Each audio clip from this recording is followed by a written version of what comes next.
and welcome to our quick dive into the fascinating world of the Mongols. You know, those fierce warriors on horseback who built the largest contiguous land empire in history? Yeah, those guys. Today, we're bringing you 10 fun facts about the Mongol Empire that you probably didn't know. We're talking about everything from their surprisingly progressive views on women to their incredibly effective and kind of terrifying psychological warfare tactics. Buckle up because we're about to gallop through history. Okay, let's start with a big one. Genghis Khan, a name that echoes through the annals of history, a figure both feared and revered.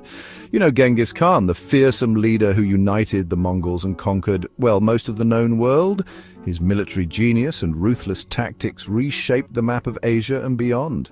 Turns out Genghis wasn't actually his given name. It's a title he earned through his extraordinary conquests and leadership. Nope, he was born Temujin, a name that might not strike the same fear into the hearts of men. But hey, it worked for him. Temujin, meaning of iron or blacksmith, was a name that hinted at his future strength and resilience. Imagine being a kid named Temujin and growing up to conquer most of Asia. Talk about exceeding expectations. From the vast steppes of Mongolia to the gates of Europe, his empire was unparalleled.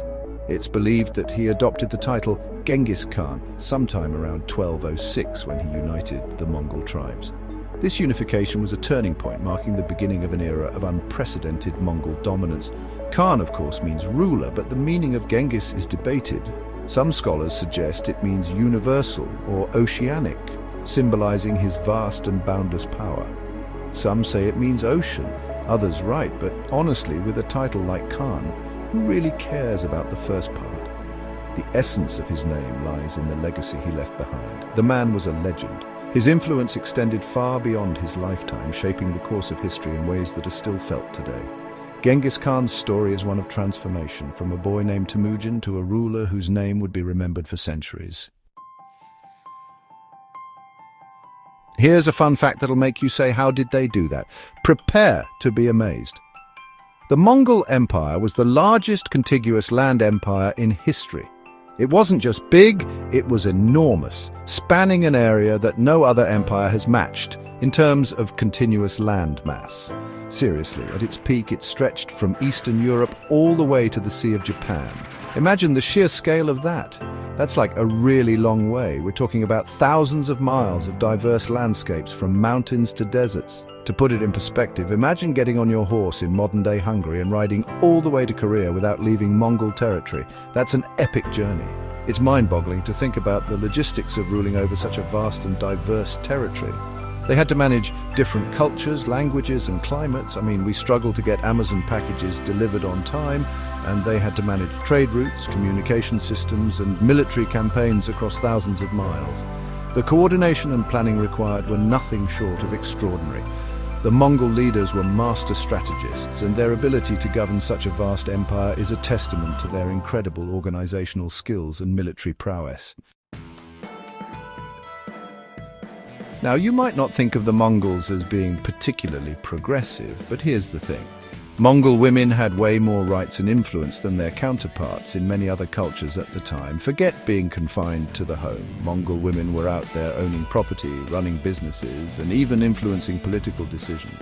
While their husbands were off conquering, Mongol women were holding down the fort, managing the economy and raising the next generation of warriors. They could even divorce their husbands, which was practically unheard of in other societies at the time. Talk about girl power. Here's something you don't see every day in history: religious tolerance. The Mongols, despite their fearsome reputation, were actually pretty chill when it came to religion. They allowed people within their vast empire to practice their own faiths freely. This was a pretty big deal, especially considering that religious persecution was, unfortunately, all the rage back then. This policy of religious tolerance was actually a pretty smart move on the Mongols' part. By allowing their subjects to practice their own religions, they avoided a lot of unrest and rebellion. Plus, it fostered a more diverse and culturally rich empire.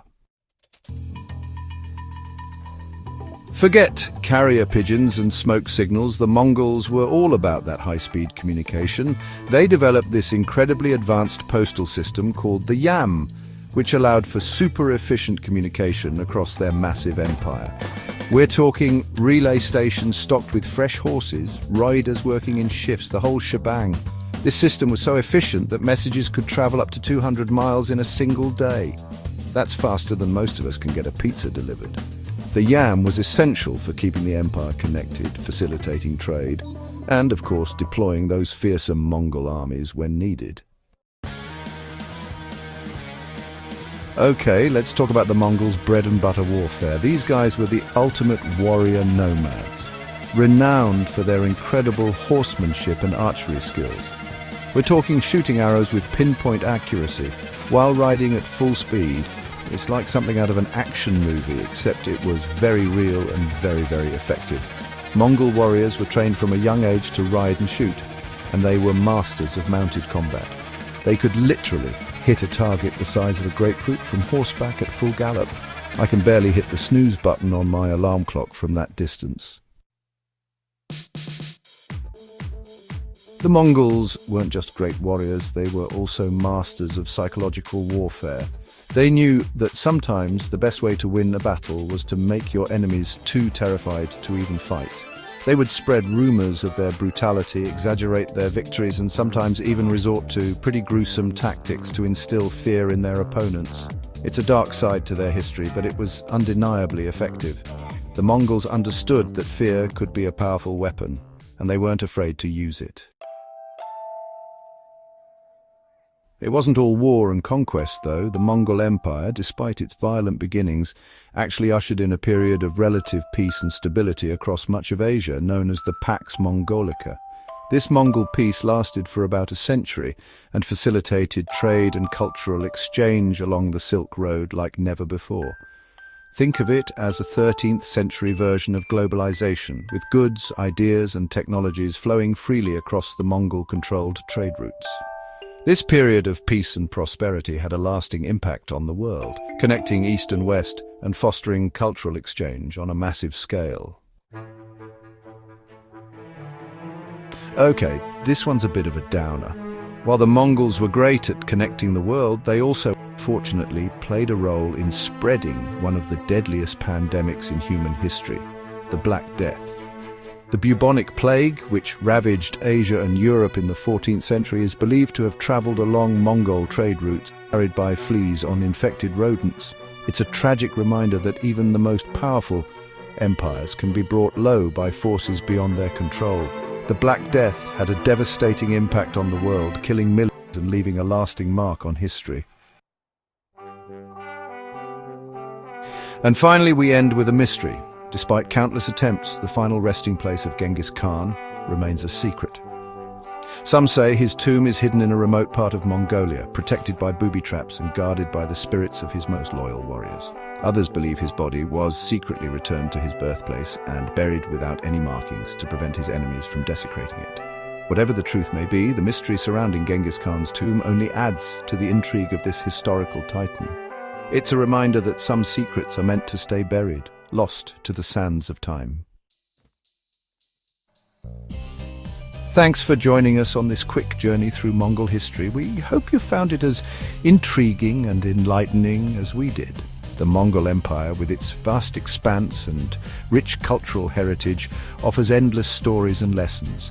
We've covered a lot of ground today, from the vastness of their empire to the surprising rights of their women. The Mongol women, often overlooked in history, played crucial roles in their society, from managing households to influencing political decisions. The Mongols were a complex and fascinating people who left an undeniable mark on the world. Their warriors, known for their unparalleled skills on horseback, were instrumental in their conquests. Yet, beyond their military prowess, they were also patrons of the arts and culture. They were fierce warriors, shrewd rulers, and at times surprisingly progressive thinkers. Their leaders, like Genghis Khan, were not just conquerors but also visionaries who implemented innovative governance systems. Their story is a reminder that history is rarely black and white, and that even the most fearsome conquerors can leave behind a legacy of both destruction and progress. The Mongol innovations in communication, trade and law had lasting impacts on the world. Don't forget to like, subscribe and hit the bell icon for more fascinating historical facts. Your support helps us bring more stories from the past to life. Until next time, keep exploring the past. There's always more to discover, and every piece of history adds to our understanding of the world.